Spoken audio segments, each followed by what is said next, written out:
Hey, good morning. It's Darren here, and it's a hot and humid and muggy day here in Montreal.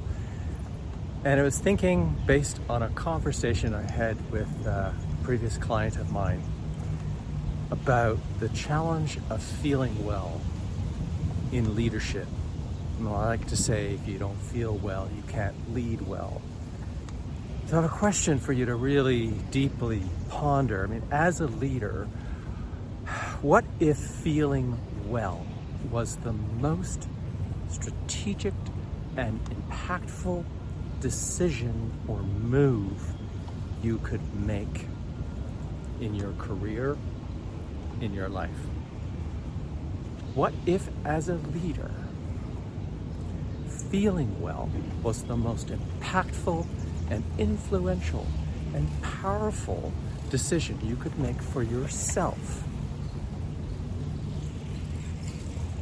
Let that sort of sit in your mind for a moment and perhaps cause some wonder, some curiosity, some doubt.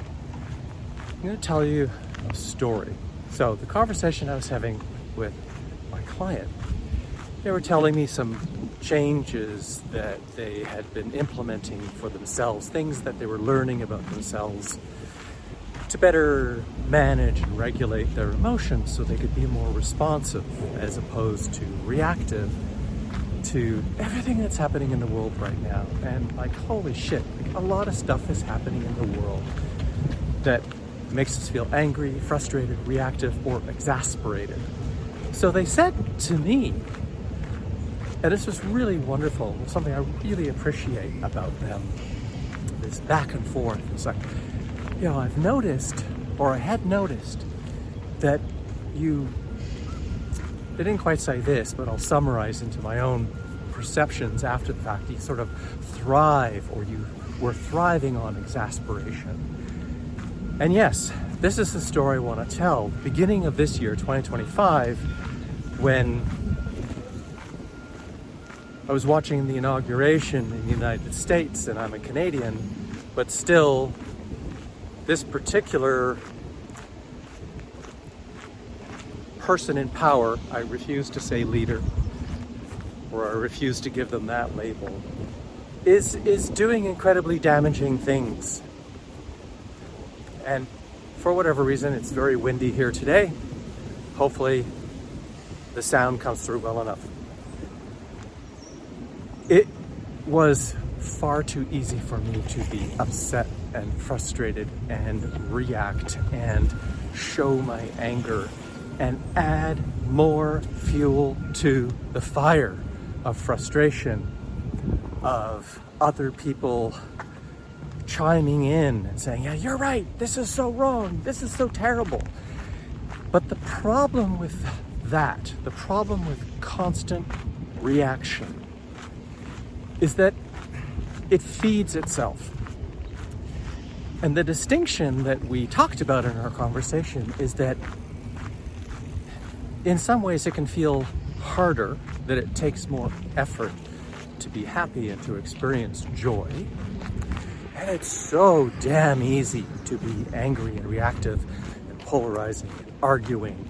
And we have systems of calm oppression called social media and the news that are constantly feeding us, if we choose to watch and pay attention, that are constantly feeding us this CNN, constant negative news. And social media is demanding these quick and immediate and short responses that are usually pithy and frustrated and either just a simple attack that isn't well thought out. And the thing is, when we are in reaction mode, it's fight, flight, or freeze. At whatever level, you know, our physiology, our ancient brain was set up to protect us from serious physical threat, you know, threats to our very existence, and to be able to respond in an instant with the best reaction. Should I fight and defend myself? Should I run like hell, flee? Or should I freeze, try and make myself invisible? Which who knows which is going to be the right outcome, but it's done in an instant before conscious, logical reasoning. So when you're in that state, how do you lead? When someone comes to your office or someone comes to you for support or needs help with something, and you're like, fuck off, or whatever it is you say, or however you react, that is not helpful. And that is going to create distance between you and the other person, between you and the other people you lead. And so the conversation I had was that my former client had said, so this is about the time when I stopped following what you were writing. Yeah, a little bit of a ping there of awareness. I didn't take that badly. I just thought, yeah, I understand. I probably would have unfollowed myself. Now, thankfully, in the work that I do, both with my coach, but in the philosophy and the principles of my coaching system, my very first principle is your well-being, how you feel, and feel being an acronym for your freedom, your energy, your emotions, and love. And without getting into all of those things, are you really free when you're reacting to everything and you're out of control? So if you're out of control, you're not free. You're not mastering your emotional state in the sense of how you would prefer to feel, what kind of emotions you would prefer to be experiencing. Would you prefer happiness and contentment and peace of mind over frustration and anger and frustration and anxiety and bitterness? And I remember going into a previous job angry all the time because of things that were happening in the world. And you show up to work with a scowl on your face, and nobody wants to be around Darren with a scowl on his face, right? I'm not saying to be performative, but there is something to be said about practice makes for improvement. We know from various studies that even forcing a smile can change the level of feel-good emotions in your mind. That actually practicing forcing a smile can make you feel a little bit better. Now, I'm not saying that you need to do that all the time, but it is an important point to recognize that when we choose, this is my preference, this is how I would prefer to feel. That's a conscious choice, that's a logical choice, that's a choice based in your reasoning ability to decide how you're going to show up and lead yourself in your own life. And if you lead yourself in a place for well-being and pursuing positive freedom and feeling love for yourself and love in the different forms of acceptance and connection and care and empathy and compassion for other people, and you're prioritizing, you're paying attention to, you're being mindful of, you're doing the different practices to make sure that you are able to be in your preferred emotional states as opposed to your less desirable emotional states. All of that will also contribute to your energy, your enthusiasm, the amount of willpower that you have to do things in the day, the amount of physical energy you will have because your brain isn't creating sort of these negative chemicals that are just making you feel heavy. So there is a verse, a chapter from the Tao Te Ching, chapter 23, and I am no word of a lie here. I'm always reading a new translation of the Tao Te Ching, and this morning I opened up to the latest translation. I'm reading chapter 23. Serendipity. I couldn't believe that this very chapter is exactly the story I'm telling you here today. So I've got some notes. I'm just gonna summarize in my own words, not all of it, but most of it. So It's natural to speak only rarely. Now, before I go on, there's an aspect in Taoism about only saying what's necessary, and those who know don't speak, and those who don't know speak. And here I've been talking for 10 minutes already, but in the sense of not saying useless words without meaning or clear intentionality, in a sense to make a difference that makes things better. I'm just going to position myself so I can sit down here. So it's natural to speak only rarely. Violent winds don't last all morning, and torrential rains and hurricanes don't last all day. If nature cannot sustain these types of events for a long period of time, how much less can a human being do that? So think about it. So nature's always changing, right? Yesterday we had crazy weather. It was sunny, and then it was really hot, then it got very still, and then it got very dark, and it was like eye of the storm, very still, and then suddenly it downpoured, and then it stopped, and it started to get a little bit sunny, and then it rained again, and then it started to get a little bit clear, and then it hailed, like within a few hours. That kind of back and forth, like violence of weather, is not sustainable.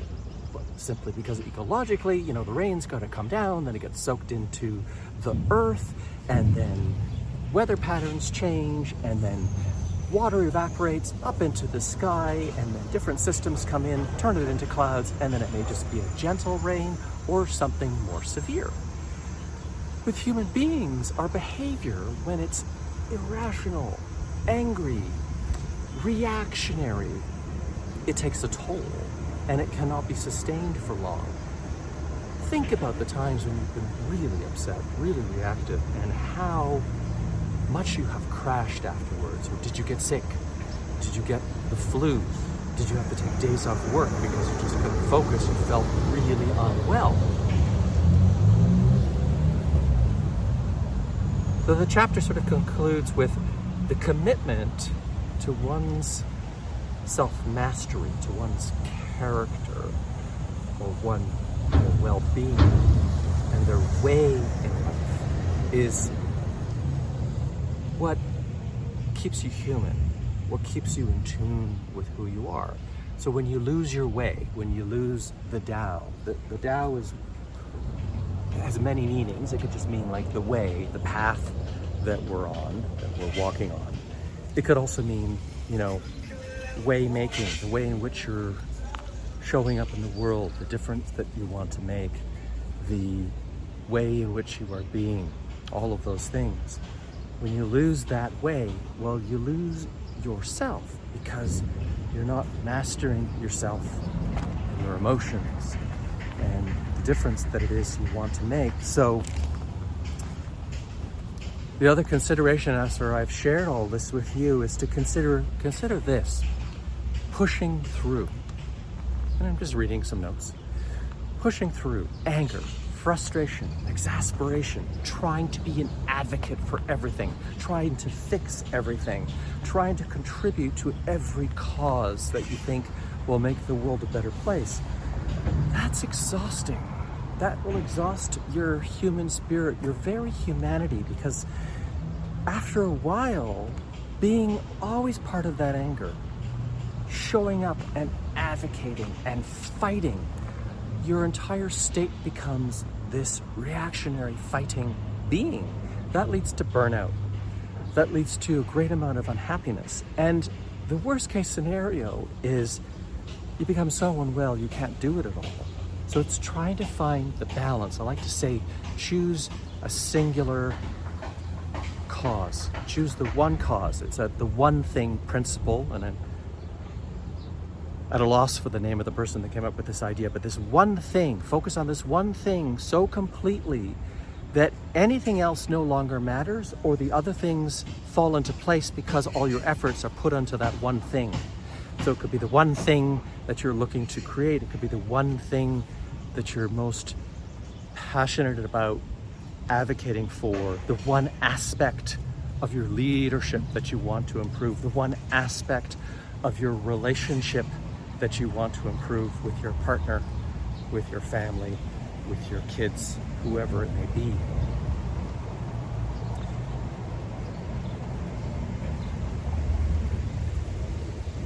And all of those sort of undesirable emotions, are those experiences what make you feel dedicated and committed to the cause? Or is there a better way to feel well so that you can actually make a difference, show up for someone else who is really seeking your leadership and your wisdom and your guidance, so that with clarity and equanimity and peace of mind, you can make an ethical and an equitable difference without burning out, without killing yourself in the process, being able to experience more happiness and equanimity and joy because you know that what you have done to lead, to show others how to lead and make a difference, to inspire others, is actually making a difference, and you can still be happy and feel well in the process.